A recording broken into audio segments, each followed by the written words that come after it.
Well, darling, what you do, all dressed up like that? He's only the greatest piano player in the world. That right?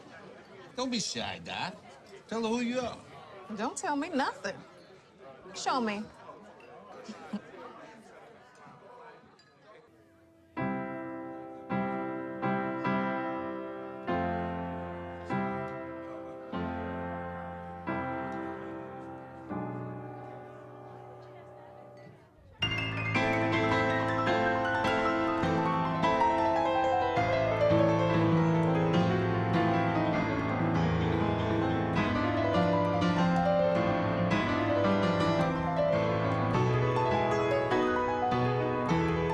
Okie folks. So in our first video, we saw how the first Chief Justice, John Marshall, asserted the federal government's supremacy over state laws. When the federal government had a power to act and did act, state laws that contradicted federal laws were unconstitutional. So he decided in McCulloch. And we also saw that he said the feds could regulate not only commerce that goes between two states, but sometimes commerce within a state when it concerns commerce that is definitely between at least two. So combining these insights together, we know that when the feds act to regulate such commerce, the states can't contradict it. But what about in the absence of federal action? Can the states do things that concern commerce between them and others if the feds haven't acted? I'll tell you, the court has never seemed able to answer that question. They go back and forth. Nor do they seem ever to be able to give a single answer to other questions. For instance, in the years after Gibbons versus Ogden, the court vacillated back and forth between two approaches to defining what counts as commerce and what counts as among the states. So first, there is the formal, sometimes called the categorical approach. Second, there's the substantive, sometimes called the empirical approach. Both are approaches to determining and defining what commerce and among mean. I'm going to explain these approaches now. What I want you to do is refer to your cheat sheet here, especially to section B. The formal and the substantive approaches give us especially that long list of things in section B.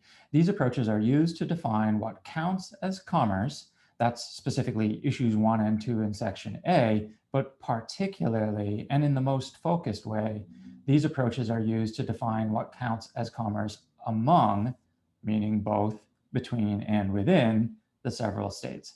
So keep these sections and the cheat sheet in mind as I define both the formal and the substantive approaches, okay? The formal test says that the activity being regulated has to be formally a part of commerce and formally among the several states. So for instance, a regulation on the additives put into hot dogs might not pass this formal test. Although the hot dogs are going to be sold and thus enter into the stream of commerce, as the court says, and although they might be sold in another state from where they were made, the additives put into them don't formally fall into the categories of commerce or among. The only things in those formal categories are the things related to the selling in the streams of commerce and the transferring among the states. However, the same regulation might pass the substantive or empirical test. Under this test, commerce is the entire substance of what goes into commerce, not just the formal activities of selling and transporting and the like. And it would matter a whole lot empirically the activity in question. And under this test, it would matter how much empirically the activity in question affected interstate commerce. So at the point in history where empirically most hot dogs came to be manufactured in a given state and sold in others, their ingredients might be called part of commerce. Not formally part of commerce, but substantively so. Okay, so in US versus Knight in 1895, what's called the Sugar Trust case, the court introduced the first approach, formal or categorical. And they concluded that Congress lacked the power to regulate a monopoly in the manufacture of refined sugar, but could regulate a monopoly of commerce involving sugar. Manufacture was not formally a part of the category commerce, whereas trade in it, sugar, or transfer of it, sugar, of course, was part of the category of commerce. The formal approach focuses on such questions as whether the regulated activity is inside or outside of the stream of commerce, whether the activity is purely local or in fact interstate, or whether the effects of the activity in interstate commerce are direct or indirect. And those appear as part of your cheat sheet, especially in point B5.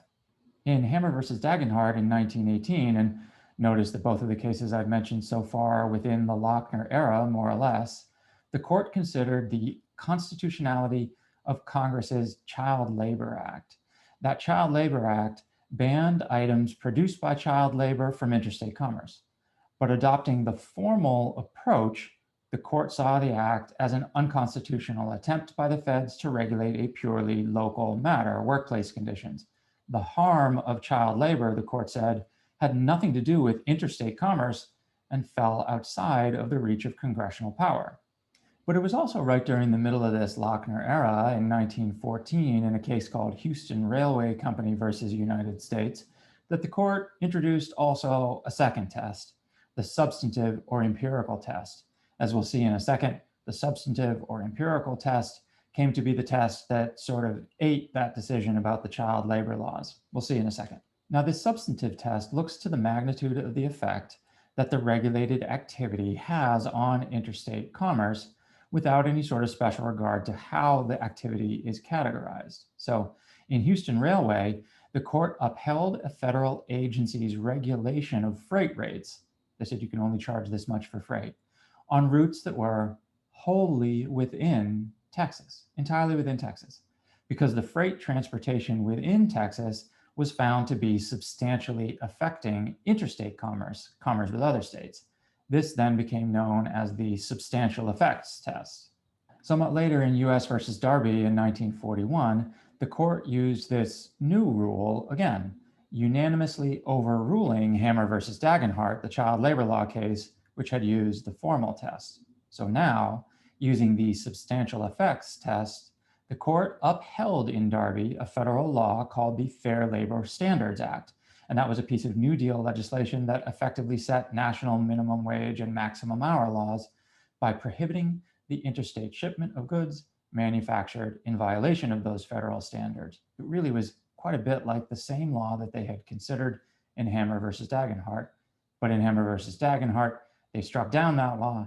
In US versus Darby, they accepted it. And this, for those of you who know American history, came after what's called the switch in time to save nine. But it's important to know what FDR was pushing the court to do to rescue his New Deal legislation was to abandon the formal or categorical approach to the Commerce Clause and adopt instead the substantive or empirical approach. This, of course, greatly expanded the reach of federal power since it allowed for things formally outside of the category of commerce now to be regulated. And if you add this to the earlier precedents, which said that things within the states may sometimes qualify as affecting commerce among the states, the grant of federal power here seems even larger. Now the federal government could regulate actions occurring only within states if they ended up having a substantial effect on commerce among the states. Going back to Gibbons versus Ogden, you might imagine what this would mean. That it might mean a direct regulation on New York's grant of a monopoly to Fulton and Livingston might now be permissible. Not just an indirect regulation like allowing competitor on an interstate route, but a direct regulation like banning the monopoly in New York altogether. Because even the transport business within New York state lines could have a substantial effect on commerce between the states. Now, this is hypothetical. The case would have to be heard, but I want you to consider how the new substantive test might greatly expand the power granted in previous cases. Which brings us to the case that you read for today, Heart of Atlanta Motel versus United States from 1964. This is a landmark decision using the substantial effects rule and holding that the Commerce Clause gave the US Congress power to enforce a clause of the Civil Rights Act of 1964 that prohibits discrimination in public accommodations. So notice here, it would be enforcing the Civil Rights Act against what otherwise are private businesses, otherwise operating only within a state, but because of their substantial effect on commerce, Congress has the power to touch them. Okay, let's look at the law in question. By the Civil Rights Act of 1964, Congress was trying to end all types of segregation in the United States, using the powers granted to Congress almost 100 years earlier in the 13th and 14th Amendments. The Civil Rights Act made legal segregation impermissible in any and every state. But it also did more than that. It acted to end informal or personal or private segregation as well, at least in some ways. One such way was through its Public Accommodations Clause in Title II. Any business that opened its doors to the general public, i.e., was not a members-only club, had to open its doors to all of the general public, black or white. So to repeat, if you open your doors to the general public, you have to open your doors to all of the general public. You can't pick and choose based on discrimination who you'll do business with, at least not discrimination that Congress has the power to regulate, like racial discrimination. So the facts, briefly, were that the Heart of Atlanta Motel was a large 216-room motel in Atlanta, Georgia. In direct violation of these public accommodations laws, the motel refused to rent rooms to African-American patrons. So here's what the opponents on either side of this case said. The owner of the motel filed suit in federal court, arguing that the requirements of the act exceeded the authority granted to Congress over commerce among the several states. And in addition, he maintained that it violated his Fifth Amendment rights to choose customers and operate his businesses as he wished, because it resulted in an unjust deprivation of his property without due process of law and without just compensation. Or in other words, he said this was a regulatory taking. The United States responded in court that requiring accommodation for African Americans was substantially related to interstate travel, and hence to commerce, and that Congress therefore had the power to address a matter like that in law.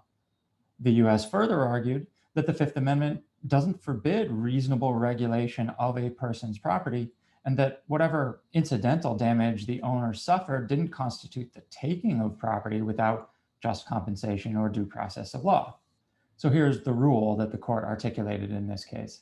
Justice Clark, writing for the Supreme Court, held that Congress acted well within its authority under the Commerce Clause in passing the Civil Rights Act of 1964. He observed that 75% of the Heart of Atlanta Motel's clientele came from out of state, and that it was strategically located near the intersections of Interstate 75 and 85, as well as a couple of other major Georgia highways. So the court found that the business, therefore, substantially affected interstate commerce, and accordingly, it required the Heart of Atlanta Motel to receive business from clientele of all races and ethnicities. Now, the motel had argued that their actions couldn't substantially affect interstate commerce because they were just one motel with 216 rooms. Travelers would be able to choose other hotels and everything would go just hunky-dory. Commerce would not be stopped because of their actions, they said, and it wouldn't even be gummed up very much. Indeed, if you saw the movie recently, you know that there was the Green Book telling African-American motorists precisely where they could stay. So the owner asked, really, what need is there to force me to do something I don't want to do? African-Americans could stay somewhere else, and they know exactly where to stay because of this publication. In response, the court modified its substantial effect test, saying that a cumulative effect on commerce could also count as substantial. So see B6 on your handout for this. They said that in this specific case, over the course of time, the effect on commerce would be substantial because with repeated denials of service to African-American clients, the patterns of interstate commerce themselves would be substantially altered. And given the 14th Amendment's guarantee of equal citizenship, commerce would be altered in such a way that the federal government had a power to change. One might even say it had a compelling interest to change discriminatory patterns. So see, for instance, part B4 of your handout. Okay, but now to close out today's lecture and really know everything there is to know about the Commerce Clause, and who wouldn't want to, what we need to see is that later courts actually pulled back significantly on Congress's power to regulate commerce. United States versus Lopez in 1995 was the first case since the New Deal where the court overturned a congressional commerce regulation, and Chief Justice Rehnquist's very clear ruling in that case is in large part the basis of your cheat sheet. He goes through all of the tests and rules that the court has used over the course of time, delineating them so that he can say which rule he's going to use in this case. In United States versus Lopez, they didn't throw out the substantial effects test, but they did rule that the feds just didn't have a plausible claim to make that the presence of guns near schools affected interstate commerce. Guns near schools is bad, they said, but it just isn't commerce. So they overturned what was called the 1990 Gun-Free Schools Act. Then in United States versus Morrison in 2000, they overturned part of the Violence Against Women Act because the court ruled that domestic violence, while bad, just wasn't shown by Congress to have a substantial effect on interstate commerce. So relying on Lopez, they sort of pulled back on the reins of the government's power to regulate activity which affects commerce but isn't formally commerce. Now, the court said what it was doing in these two cases wasn't a big deal. It was just using tests it had previously used and applying them to laws in these cases. But some people argue that the pulling back on the reins itself created really landmark rulings in Lopez and Morrison, and that they made new law. But on the other hand, the court simply said it was more strictly applying older rules, the substantial effects rule. And this movement towards more strict application of Commerce Clause precedents was why some people were very surprised, actually, when the court couldn't seem to muster enough votes to overturn a law on the very same grounds as they had in Lopez, on the very same grounds as they had in Morrison, in what was perhaps the most important Commerce Clause case in 2 centuries. They seemed to change their mind. But hey, I'm not just going to tell you about that case. I actually want you to work through it yourself. It's our test case, and we'll get together in class in order to see how we might apply our principles from our cheat sheet to it. Okay? I look forward to hearing your arguments then.